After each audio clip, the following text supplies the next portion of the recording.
Isn't it crazy that we made almost everything up and it still sucks? This is a quote from one of my favorite stand-up comedians, Pat Bersher. And I first heard this quote, of all places, while I was scrolling on Instagram Reels during economics class. And say what you will about Instagram and TikTok and all the other social media apps that we colloquially refer to as brain rot, but there are some hidden gems in there. And this is one of them, because under this comedy routine, there is an idea. And that idea, to me, manifested as a single question. If we've made up our economy and the economic systems that have governed humanity for thousands of years, and we all clearly have problems with it, why are we so reluctant to change it? Why do we view it as unchangeable? And as an aspiring mechanical engineer, I try to learn everything via positive creation, essentially experiential learning. I like to create things in my quest of learning. And when I started learning economics as part of IB during grade 11, I started working on an idea called the variable dormancy limit, which is a name that I came up with, but actually reflects hours upon hours of study, redrafting, kind of just reforming this idea over and over again as I've learned more and more about economics.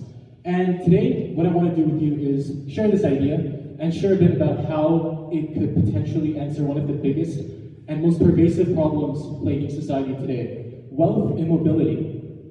So let's start by talking about money, and specifically about how, for something that is universally acknowledged as the most liquid asset that a person can own in a business context, it is outrageously rigid. And what I mean by that is that in most modern economies, money stays stagnant. Money languishes in savings account, investment portfolios, tax shelters, and many other avenues that have purported purposes in the current economy. But at the end of the day, there is a single commonality between all of them, which is that in the short run, that money isn't helping anyone. It's not building anything. It's not funding anything. Now, argue about the purposes all you want, but the fact remains that money is stored in these avenues, and millions of people need it, and they do need it. 2 million Canadians currently exist on a salary of below $2.5 a day. That number is so unfathomable in a country where even a simple pack of ramen costs something like $4. Now, what this means is, yes, Canada is undergoing poverty. 2 million Canadians, that's almost 10% of the population of Canada. That amount is nothing compared to the amount of people undergoing extreme poverty throughout the world. 700 million people, and it's well north of that by now. This stat was from 2024. So it would be naive to kind of blame this all on the people who have more power than us, as much as we would like to blame this on governments and ineffective NGOs. The simple truth is that while they have vast resources, and it is sometimes squandered, these resources are not nearly enough to lift more than 700 people out of poverty and millions more out of similar problems to a slightly lower degree. So how do we solve this? In grade 11 economics, I first started reading about a very interesting, bizarre, and extremely obscure idea, which is money with an expiry date. And this is a very odd thing to even imagine, simply because, again, we've never thought about burning money. We've never thought about money being cast aside as something temporary. And the reason for that is because it's a crime. Burning money, defacing money, it's a crime in most of the Western world. The important thing to understand about this is that when it was first suggested, it essentially boiled down to this. If a banknote is introduced into the Canadian economy, after a set period of time, the serial number of that banknote would expire. The person using that in a transaction after, say, 3 years would no longer be able to use it. It would be counterfeit. And this is a big problem for multiple reasons. There are a couple of problems with this solution, because even though it's trying to, again, speed up spending and solve wealth inequality, it takes a lot of time, resources to actually enforce this over a large period of time. And additionally, setting it to something static, as such as 3 years, and say money has a hard expiry date, well, that would just mean that when the money reaches the poorer classes, they won't be able to spend it. So I looked at this idea and I thought, okay, you know what, it has some flaws. It's still pretty cool though, so let me try and fix it. And over the past couple of years, I've been fixing it. And one of the things that I've come up with is represented by this simple visual here. You see the gray arrows over there, kind of represent how money normally is, how it normally moves through our economy. The government borrows money from this institution called the central bank. Some of you taking economics will be familiar with it. Essentially, just think of it as a place that prints money upon demand. They print money, the government spends it on expenditures, whether or not we agree with it or not, they do spend it. It moves on to consumers. We spend it on different things. We spend it on corporations, the goods that we need for our lives, the things that we want to varying degrees. It moves to corporation owners, and then it doesn't get spent. It hits a brick wall of stagnancy. And the fundamental problem with this that people simply don't realize is the fact that all of our problems with the current economy, the fact that millions of people are unable to pay rent, they're unable to buy food and water and shelter, it stems from the fact that regardless of how we rearrange the money that we have at our disposal, regardless of what the government does, there is a serious problem where we have methods of injecting money into the economy, but then it starts clogging at the end. And there is really no way to address this in the current economy. I'm sure many of you have heard of inflation, which is where governments, in their desperation to solve the problems that plague their societies, they print more money. They ask for more money to be printed. And this leads to problems of its own. And the simple problem here that I think you're starting to notice is the fact that in this system, we have no way of coming up and putting wealth where it actually needs to be. It stagnates in places where really, again, it's building nothing, helping no one. And the solution to this is we build a mechanism that actually allows money to leave the economy at various critical points. And so we allow this balance, the ability to turn the economy from a very unbalanced seesaw into something that has the opportunity to balance. This is what the variable dormancy rate is. If you see those green arrows there, you can kind of see two shorter arrows moving up at various levels, taking money out of the economy, avoiding that brick wall. And the important thing about this is that it's different from previous iterations of this mechanism in that we have the power of technology, we have the power of computers and computer-moderated financial control. Imagine a system, a digital system, held in control by the central bank that views every single unit of a currency, let's say the Canadian dollar, and as soon as it changes hands, a timer starts. That timer lasts for, let's just say, 3 years. The people with that money now have 3 years to spend it. They spend it because they don't want to lose money for no reason.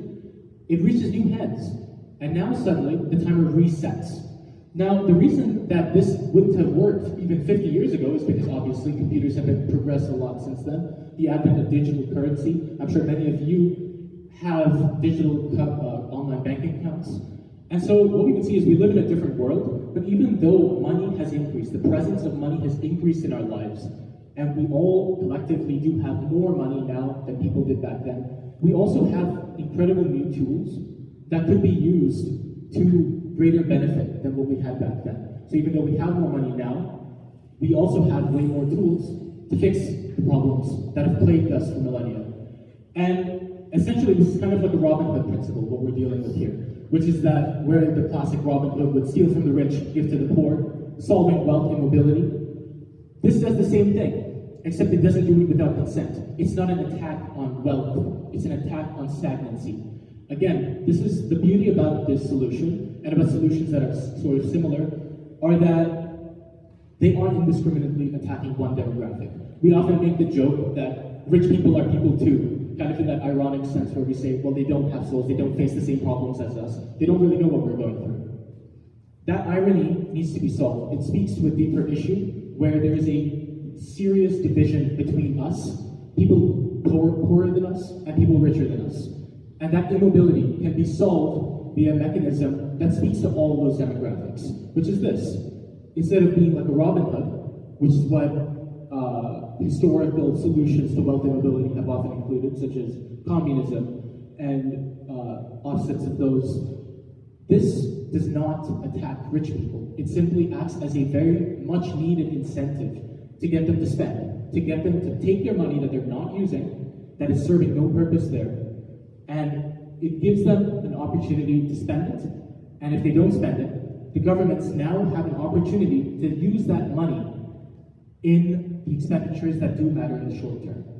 And that's the idea in a very brief summation. It's the idea that we have only an influx of money into the economy, and it's getting caught like a really badly designed plumbing system. And we just need to clean the pipes to allow more water to flow through. And that's the idea I want to leave you with. There's a sentiment I want to leave you with on top of this, which is kind of able to be summed up in a simple conversation that I'm sure many people have had over the years. A conversation about economic improvement and your view on politics typically goes something like this. Person A says, I love capitalism. It brings us so many opportunities. It inspires innovation. We're all flourishing underneath it. Person B says, no, and points out these many flaws in it. They point out that people are struggling to pay rent. Massive wealth immobility exists. It's causing suffering throughout an entire population that we don't even recognize and have no tools to solve. Person B is then called out by person A as being communist, and then the entire rest of the discussion evolves into some kind of historical debate about capitalism versus communism, and nothing really gets solved. The sentiment I want to leave you with is to avoid this conversation. When you start thinking about economics, I'm not asking you to go out there, become a politician, and immediately change things. It's not realistic, and it does take time, because that's how society is. That being said, every single social revolution has started with a fundamental changing of mindset in the broader public.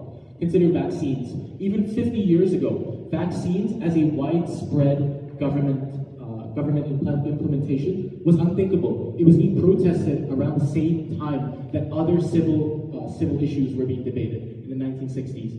And now, as a result of widespread education on health, on the benefits of vaccines, people have been able to accept it, and widespread social change has erupted.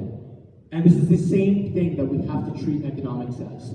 Not the same thing as social change. We need to treat it as something we can change ourselves by changing our mindset, by starting change from the ground up via education. And so what I want to leave you with is the fact that, yes, this is an idea and it's cool, but the really important thing about this idea isn't the actual mechanism behind it. It's the idea that we have more than two options. We have more than an X number of options. We have an ability to create our own options. Even though we may not have PhDs in economics, we do have the ability to do research on our own, to actually tolerate flexibility, and in fact encourage it in ourselves and the topics we discuss. That's what I want to leave you with, a sentiment and an idea. Thank you.